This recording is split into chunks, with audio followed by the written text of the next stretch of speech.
Testing, testing. All right, you guys can hear me. How are we? Sorry about the eye, man. I was cutting tree branches and pruning the trees so we can get a bit more shade up in the mountain, and something got in. Funny, I can see it stuck. Anyways, today's video is about cargo cult science. So whoever watches this channel, whoever finds entertainment in this channel, sees me talking about this guy that I truly adore from every cell in my body, loves everything about him. And I feel like human beings at one point were like him, but kind of like get like society kind of like damages us and fucks with us. So he talks about cargo cult science. And here I'm going to just read my note, cargo cult science. In cargo science, given all info, not some to lead to certain direction. The idea that one road arrives for some, but doesn't for others. Uh, the way so he explains how scientists are, and cargo cult science is basically what marketing is these days. What we when these days when you're okay, so we can look at it as bias, as well as our own cognitive bias in any way. What happens is the cargo cult science approach is pick a company, any fucking company, and what they do is they go fund the scientists that support their product, and then use that to market their products. But the reality is that science is true, but it's not honest because there's more to it, right? So the cargo cult science is more like the direction-oriented sciences. And he talks about it because most scientists tend to only get funding if they're researching certain fields, and they only get funding if they're researching certain fields a certain way. So NGOs as well, by the way. Like if you've worked with an NGO before, a non-governmental organization, all of them, they have like quotas of what they would give funding for. They literally have like in Lebanon, for example, right now they're only giving funding for agriculture, and they're only giving funding to women, women's empowerment movements, and that kind of like triggers people to push in a certain direction. And understandably, it's not necessarily like a bad direction, but we tend to like lose balance if we're not really like keeping track of everything else that needs to exist. Uh, all right, that kind of is the theme of what I am actually working on. But to discuss cargo cult science is more the discussion of how people tend to just take whatever they're given as information as enough. And for us, it's easier to kind of like believe somebody for some reason, maybe because they marketed whatever they're talking about. Maybe they're charismatic politicians, or maybe they're decisive authority figures, right? Authority figures in the field and shit like this. It's the political approach maybe to science, if we can look at it that way, because a company that is working with pesticides, for example, will only promote the positive sides of pesticides, and they will write it on a very small fucking type. It's a very small font at the bottom that this would actually get you blind, but hey, man, everything else like will die on your crop.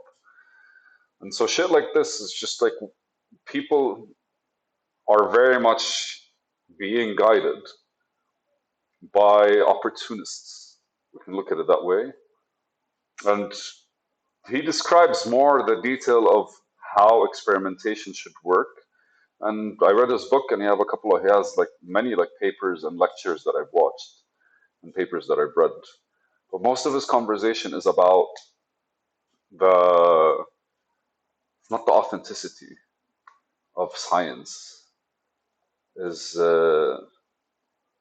what's that word? Integrity. It's the integrity of the information. And most of the time, we're not given all the information. And in fact, like most of the time, we don't want all the information. We just want enough for us to kind of like support our bias. And for him, he was looking at it more as the interaction of, because he worked on a lot of like different projects when it comes to the government, including one which was basically the NASA project. But the idea behind it was that the thought that the right direction should always give us all the options and allow us to make a choice. Whether it's a choice that we're able to make or not, it really doesn't matter. Because if you have all the information, then you can ask advice for what choice to make. But if you don't have all the information, then you're making a choice and you think you're making the right choice. I think there's a differentiation here between like arrogantly making a choice and thinking it's the right one, or I guess like asking for help in how to make the choice. At that point, I think when you're biased, you're kind of like more biased for a better reason, simply because it's easier for you to interact with the people that have clear, defined, articulated positions towards the information that you get. But to think that we can process information, I don't think that's the process all information the same. I really think that's an arrogant approach to ourselves as human beings, because like, let's face it, we have experts in fields for a reason. Although these experts are the last people we need to probably listen to, simply because they're experts in their fields in the way that they see it.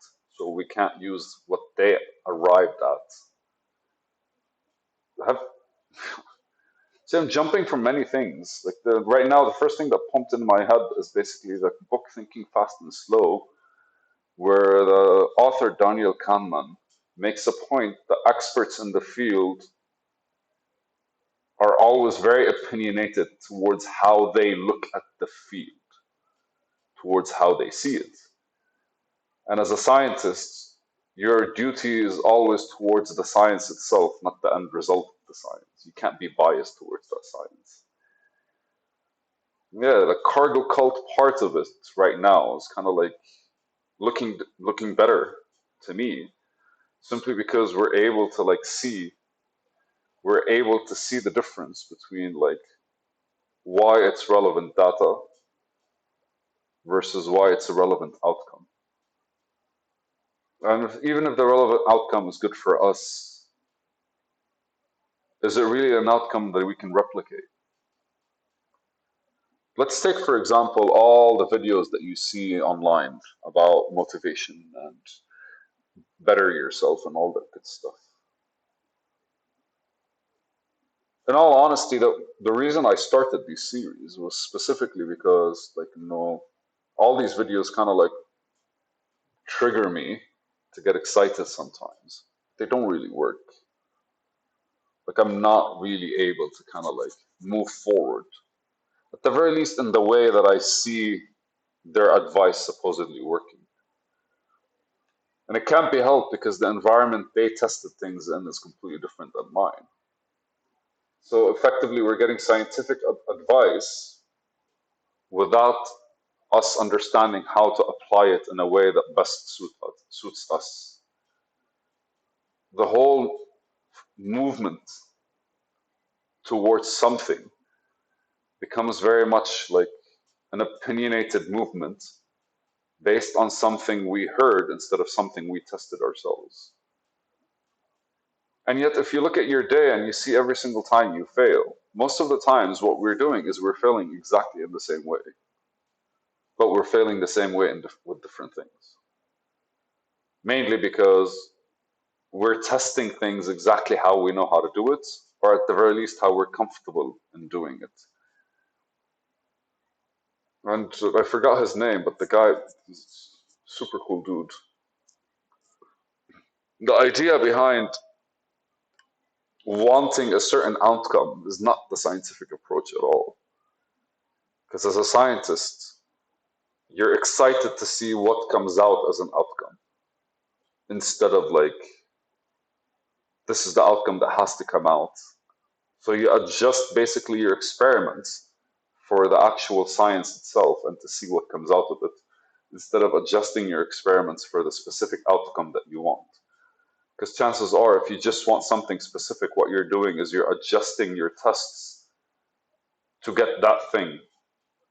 And then basically, if you get to replicate the test, it doesn't really work simply because we gave it a specific environment to succeed, while on the other side, that's not an environment that would have succeeded. That's not an environment that would have existed at all. And so, fuck, I love that dude. And for some reason, I wrote this note. And it really points about how we tend to only look at the things that best suit us. Well, often these are the things that best suit the current moment, which we really are trying to get over. These are the things that like completely that contribute to the actual, to our comfort instead of contributing to our growth. And we find ourselves kind of like lingering within this time space, within a time that's basically just funky, I guess. Because even if the experiment works and it gives us the result that we want, it's not an effective experiment, is it? I don't know, man. Let's consider this a video. This has been an off weekend for me.